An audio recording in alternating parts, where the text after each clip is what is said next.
উত্তেজনায় এখন উত্তাল ওয়াশিংটন ডিসি।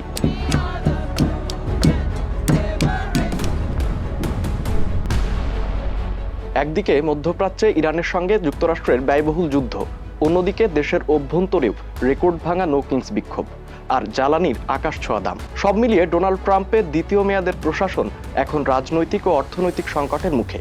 রয়টার্সের সমীক্ষা বলছে প্রেসিডেন্ট ট্রাম্পের জনসমর্থন নেমে এসেছে মাত্র 36%। কেন কমতে শুরু করেছে ট্রাম্পের জনসমর্থন? আর রিপাবলিকানরা মধ্যবর্তী নির্বাচন হারলে প্রেসিডেন্ট ট্রাম্পকে কি অভিশংসিত বা ক্ষমতা থেকে নামানো হতে পারে? জানবো আজকের স্টার এক্সপ্লেন্সে।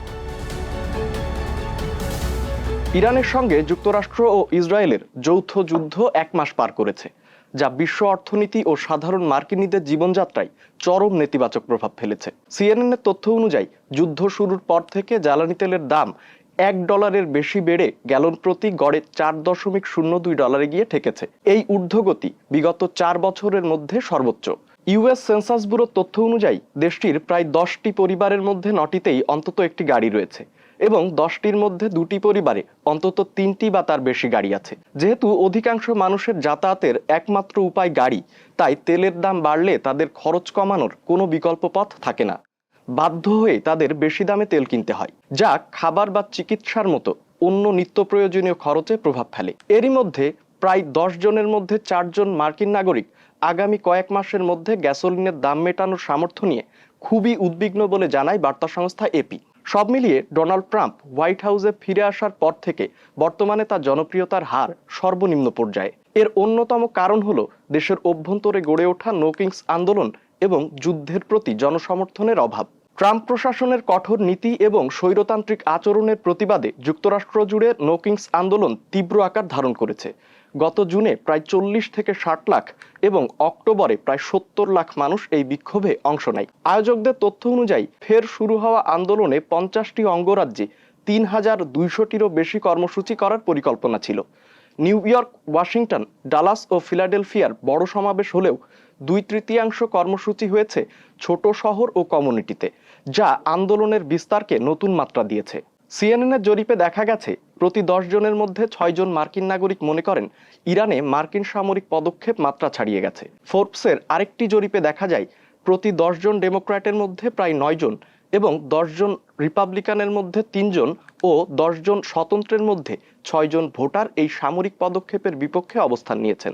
সব মিলিয়ে ইরান যুদ্ধের কারণে মার্কিন প্রেসিডেন্ট ট্রাম্প ভালো রকমের চাপের মুখে রয়েছে। ফলে সম্ভাবনা তৈরি হয়েছে ট্রাম্পের অভিশংসনের, অর্থাৎ ট্রাম্পকে যুক্তরাষ্ট্রের প্রেসিডেন্টের ক্ষমতা থেকে সরিয়ে দেওয়ার। এবার আসা যাক সেই আলোচনায়। ট্রাম্প নিজেই রিপাবলিকান আইন প্রণেতাদের সতর্ক করে বলেছেন রিপাবলিকানদের মধ্যবর্তী নির্বাচন জিততেই হবে, কারণ রিপাবলিকানরা না জিতলে ট্রাম্পকে ক্ষমতা থেকে সরানোর একটা কারণ খুঁজে বের করা হবে। যুক্তরাষ্ট্রে কোনো প্রেসিডেন্টের বিরুদ্ধে অভিশংসন প্রস্তাব পাশ হওয়া মানেই সরাসরি ক্ষমতাচ্যুত হওয়া নয়। অভিশংসন প্রক্রিয়া শুরু করার একক ক্ষমতা রয়েছে হাউস অব রিপ্রেজেন্টেটিভস বা নিম্নকক্ষের হাতে। হাউসে সাধারণ সংখ্যাগরিষ্ঠতার ভিত্তিতে ক্ষমতা থেকে সরানোর অভিযোগ গৃহীত হলে প্রেসিডেন্ট বা সংশ্লিষ্ট কর্মকর্তারা অভিশংসিত হন।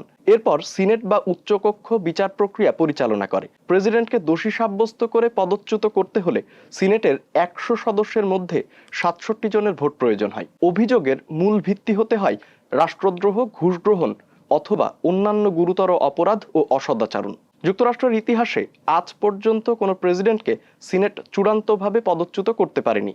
তবে অতীতে অভিশংসনের কিছু বড় উদাহরণ রয়েছে। 1974 সালে প্রেসিডেন্ট রিচার্ড নিক্সন ওয়াটারগেট কেলেঙ্কারির কারণে ক্ষমতা থেকে সরানোর প্রক্রিয়া শেষ হওয়ার আগেই পদত্যাগ করেছিলেন। 1998 সালে বিল ক্লিন্টন হোয়াইট হাউসের ইন্টার্নের সঙ্গে সম্পর্কের বিষয়ে শপথের অধীনে মিথ্যা বলার কারণে অভিশংসিত হন, তবে সিনেটে সেটি পাশ হয় না। বর্তমান প্রেসিডেন্ট ডোনাল্ড ট্রাম্প 2019 ও 2021 সালে 2 বার অভিশংসিত হয়েছেন। 2019 সালে ক্ষমতার অপব্যবহার এবং ইউক্রেন যুদ্ধে সামরিক সহায়তা আটকে রাখার অভিযোগ এবং 2021 সালে নির্বাচনের আগে ক্যাপিটাল হিলে হামলার ঘটনায় উস্কানির অভিযোগে তাকে অভিশংসিত করা হয়। প্রতিবারই সিনেটের 3 ভাগের 2 ভাগ সংখ্যাগরিষ্ঠতা না পাওয়ায় ট্রাম্প ক্ষমতাচ্যুত হন।